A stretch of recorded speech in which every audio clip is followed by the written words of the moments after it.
Hoje vamos fazer a leitura do livro Heróis da Fé de Orlando Boyer e vamos falar sobre Guilherme Carey, pai das missões modernas, de 1761 a 1834. O menino Guilherme Carey era apaixonado pelo estudo da natureza. Enchia seu quarto de coleções de insetos, flores, pássaros, ovos, ninhos, etc. Certo dia, ao tentar alcançar um ninho de passarinhos, caiu de uma árvore alta. Ao experimentar a segunda vez, caiu novamente. Insistiu a terceira vez, caiu e quebrou uma perna. Algumas semanas depois, antes de a perna sarar, Guilherme entrou em casa com o ninho na mão.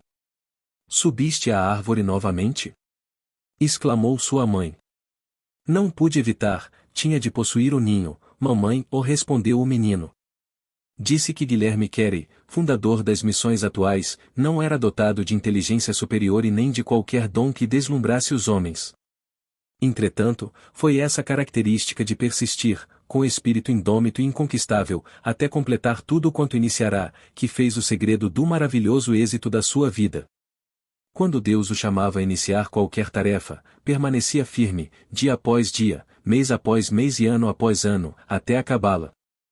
Deixou o Senhor utilizar-se de sua vida, não somente para evangelizar durante um período de 41 anos no estrangeiro, mas também para executar a façanha, por incrível que pareça, de traduzir as Sagradas Escrituras em mais que 30 línguas.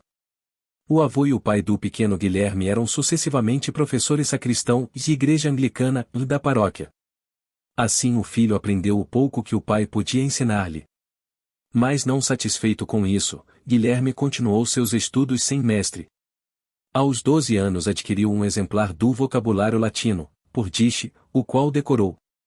Aos 14 anos iniciou a carreira como aprendiz de sapateiro.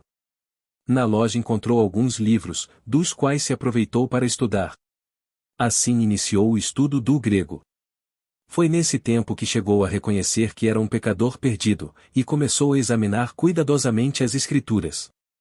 Não muito depois da sua conversão, com 18 anos de idade, pregou o seu primeiro sermão. Ao reconhecer que o batismo por imersão é bíblico e apostólico, deixou a denominação a que pertencia. Tomava emprestados livros para estudar e, apesar de viver em pobreza, adquiria alguns livros usados. Um de seus métodos para aumentar o conhecimento de outras línguas consistia em ler diariamente a Bíblia em latim, em grego e em hebraico. Com a idade de 20 anos, casou-se. Porém os membros da igreja onde pregava eram pobres e Carey teve de continuar seu ofício de sapateiro para ganhar o pão cotidiano. O fato de o Sr. Old, seu patrão, exibir na loja um par de sapatos fabricados por Guilherme, como amostra, era prova da habilidade do rapaz. Foi durante o tempo que ensinava geografia em Moulton, que Carey leu o livro As Viagens do Capitão Cook e Deus falou à sua alma acerca do estado abjeto dos pagãos sem o Evangelho. Na sua tenda de sapateiro afixou na parede um grande mapamundi, que ele mesmo desenhara cuidadosamente. Incluíra neste mapa todos os dizeres disponíveis, o número exato da população, a flora e a fauna, as características dos indígenas, etc., de todos os países. Enquanto consertava sapatos, levantava os olhos, de vez em quando, para o mapa e meditava sobre as condições dos vários povos e a maneira de os evangelizar. Foi assim que sentiu mais e mais a chamada de Deus para preparar a Bíblia, para os muitos milhões de hindus, na própria língua deles. A denominação a que Guilherme pertencia, depois de aceitar o batismo por imersão, achava-se em grande decadência espiritual. Isto foi reconhecido por alguns dos ministros, os quais concordaram em passar 1 hora em oração na primeira segunda-feira de todos os meses pedindo de Deus um grande avivamento da denominação. De fato, esperavam um despertamento, mas, como acontece muitas vezes, não pensaram na maneira em que Deus lhes responderia. As igrejas de então não aceitavam a ideia, que consideravam absurda, de levar o evangelho aos pagãos. Certa vez, numa reunião do ministério, Carey levantou-se e sugeriu que ventilassem este assunto, o dever dos crentes em promulgar o evangelho às nações pagãs. O venerável presidente da reunião, surpreendido, pôs-se em pé e gritou: "Jovem, sente-se. Quando agradar a Deus converter os pagãos, ele o fará sem o seu auxílio, nem o meu." Porém o fogo continuou a arder na alma de Guilherme Carey. Durante os anos que se seguiram esforçou-se ininterruptamente, orando, escrevendo e falando sobre o assunto de levar Cristo a todas as nações. Em maio de 1792, pregou seu memorável sermão sobre Isaías 54.2:3, amplia o lugar da tua tenda, e as cortinas das tuas habitações se estendam, ou não os impeças, alonga as tuas cordas, e firma bem as tuas estacas.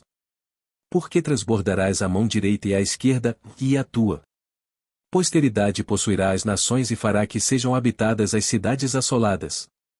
Discursou sobre a importância de esperar grandes coisas de Deus e, em seguida, enfatizou a necessidade de tentar grandes coisas para Deus. O auditório sentiu-se culpado de negar o Evangelho aos países pagãos, a ponto de levantar as vozes em choro. Foi então organizada a primeira sociedade missionária na história das Igrejas de Cristo para a pregação do Evangelho entre os povos nunca evangelizados. Alguns como Brainerd, Elliot e Schwartz já tinham ido pregar em lugares distantes, mas sem que as igrejas se unissem para sustentá-los. Apesar de a sociedade ser o resultado da persistência e esforços de Carey, ele mesmo não tomou parte na sua formação.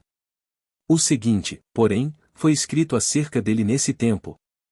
Aí está Carey, de estatura pequena, humilde de espírito, quieto e constante, tem transmitido o espírito missionário aos corações dos irmãos, e agora quer que saibam da sua prontidão em ir onde quer que eles desejem, e está bem contente que formulem todos os planos.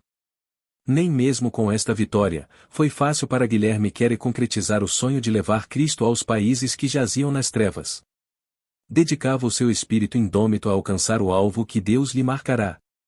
A igreja onde pregava não consentia que deixasse o pastorado, somente com a visita dos membros da sociedade a ela é que este problema foi resolvido. No relatório da igreja escreveram: apesar de concordar com ele, não achamos bom que nos deixe aquele a quem amamos mais que a nossa própria alma. Entretanto, o que mais sentiu foi quando a sua esposa recusou terminantemente deixar a Inglaterra com os filhos. Carey estava tão certo de que Deus o chamava para trabalhar na Índia que nem por isso vacilou. Havia outro problema que parecia insolúvel: era proibida a entrada de qualquer missionário na Índia. Sob tais circunstâncias era inútil pedir licença para entrar. Nestas condições, conseguiram embarcar sem esse documento. Infelizmente o navio demorou algumas semanas, e pouco antes de partir, os missionários receberam ordem de desembarcar. A sociedade missionária, apesar de tantos contratempos, continuou a confiar em Deus, conseguiram granjear dinheiro e compraram passagem para a Índia em um navio dinamarquês. Uma vez mais Carey rogou à sua querida esposa que o acompanhasse. Ela ainda persistia na recusa e nosso herói, ao despedir-se dela, disse: se eu possuísse o mundo inteiro, daria alegremente tudo pelo privilégio de levar-te os nossos queridos filhos comigo, mas o sentido do meu dever sobrepuja todas as outras considerações. Não posso voltar para trás sem incorrer em culpa a minha alma. Porém, antes de o navio partir, um dos missionários foi à casa de Carey. Grande foi a surpresa e o regozijo de todos ao saberem que esse missionário conseguiu induzir a esposa de Carey a acompanhar o seu marido. Deus comoveu o coração do comandante do navio a levá-la em companhia dos filhos, sem pagar passagem. Certamente a viagem à vela não era tão cômoda como nos vapores modernos. Apesar dos temporais, Carey aproveitou-se do ensejo para estudar o bengali e ajudar um dos missionários na obra de verter o livro de Gênesis para a língua bengalesa. Guilherme Carey aprendeu suficiente o bengali, durante a viagem, para conversar com o povo. Pouco depois de desembarcar, começou a pregar e os ouvintes vinham para ouvir em número sempre crescente. Carey percebeu a necessidade imperiosa de o povo possuir a Bíblia na própria língua e, sem demora, entregou-se à tarefa de traduzi-la. A rapidez com que aprendeu as línguas da Índia é uma admiração para os maiores linguistas. Ninguém sabe quantas vezes o nosso herói se mostrou desanimadíssimo na Índia. A esposa não tinha interesse nos esforços de seu marido e enlouqueceu. A maior parte dos ingleses com quem Carey teve contato, o tinham como louco ou durante quase 2 anos nenhuma carta da Inglaterra lhe chegou às mãos. Muitas vezes faltava aos seus dinheiro e alimento.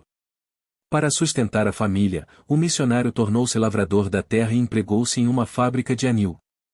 Durante mais de 30 anos Carey foi professor de línguas orientais no colégio de Fort Williams. Fundou também o Serampore College para ensinar os obreiros.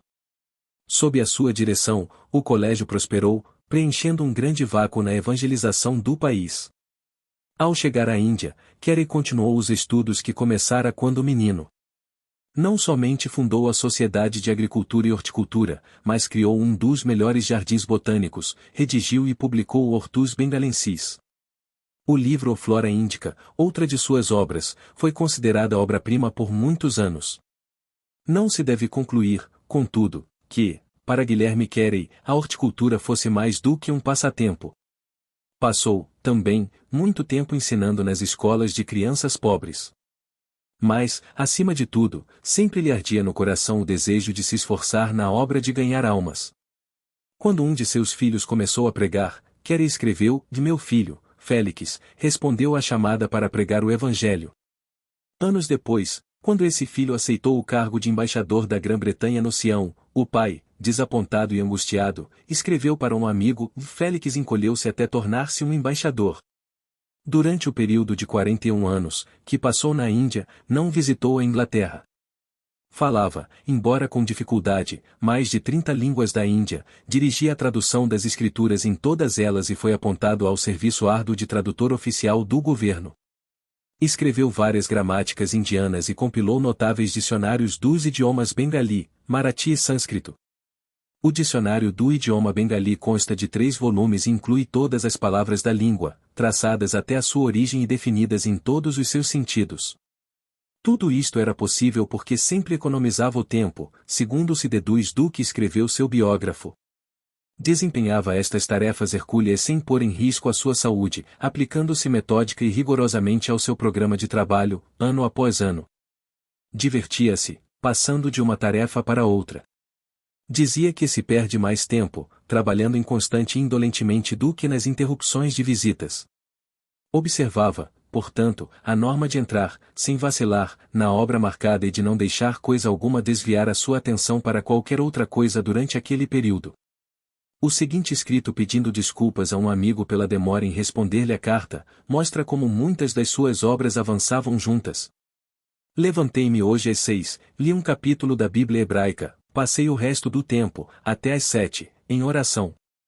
Então assisti ao culto doméstico em Bengali, com os criados. Enquanto esperava o chá, li um pouco em persa com um munshi que me esperava, o li também, antes de comer, uma porção das escrituras em hindustani. Logo depois de comer sentei-me, com um pundit que me esperava, para continuar a tradução do sânscrito para o Ramayana. Trabalhamos até às 10 horas, quando então fui ao colégio para ensinar até quase às 2 horas. Ao voltar para casa, li as provas da tradução de Jeremias em Bengali, só findando em tempo para jantar. Depois do jantar, traduzi, ajudado pelo pundit-chefe do colégio, a maior parte do capítulo 8 de Mateus em sânscrito. Nisto fiquei ocupado até às 6. Depois das 6 assentei-me com um pundit de Telinga, para traduzir do sânscrito para a língua dele. Às 7 comecei a meditar sobre a mensagem para um sermão e preguei em inglês, às 7:30. Cerca de 40 pessoas assistiram ao culto, entre as quais, um juiz do Suder Devanidavlut. Depois do culto, o juiz contribuiu com 500 rúpias para a construção de um novo templo. Todos os que assistiram ao culto tinham saído às 9 horas, sentei-me para traduzir o capítulo 11 de Ezequiel para o Bengali. Findei às 11, e agora estou escrevendo esta carta. Depois, encerrei o dia com oração. Não há dia em que disponha de mais tempo do que isto, mas o programa varia. Com o avançar da idade, seus amigos insistiam em que diminuísse os seus esforços, mas a sua aversão à inatividade era tal, que continuava trabalhando mesmo quando a força física não dava para a necessária energia mental. Por fim, viu-se obrigado a ficar de cama, onde continuava a corrigir as provas das traduções. Finalmente, em 9 de junho de 1834, com a idade de 73 anos, Guilherme Carey dormiu em Cristo. A humildade era uma das características mais destacadas da sua vida. Conta-se que, no zênite da fama, ouviu certo oficial inglês perguntar cinicamente: "O grande doutor Carey não era sapateiro?" Carey, ao ouvir casualmente a pergunta, respondeu: "Não, meu amigo, era apenas um remendão." Quando Guilherme Carey chegou à Índia, os ingleses negaram-lhe permissão para desembarcar. Ao morrer, porém, o governo mandou içar as bandeiras a meia haste em honra de um herói que fizera mais para a Índia do que todos os generais britânicos. Calcula-se que traduziu a Bíblia para a terça parte dos habitantes do mundo.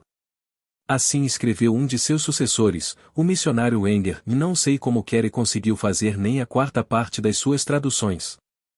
Faz cerca de 20 anos, em 1855, que alguns missionários, ao apresentarem o Evangelho no Afeganistão, país da Ásia Central, acharam que a única versão que esse povo entendia era o Puxoto, feita em Sarampore por Carey. O corpo de Guilherme Carey descansa, mas a sua obra continua a servir de bênção a uma grande parte do mundo.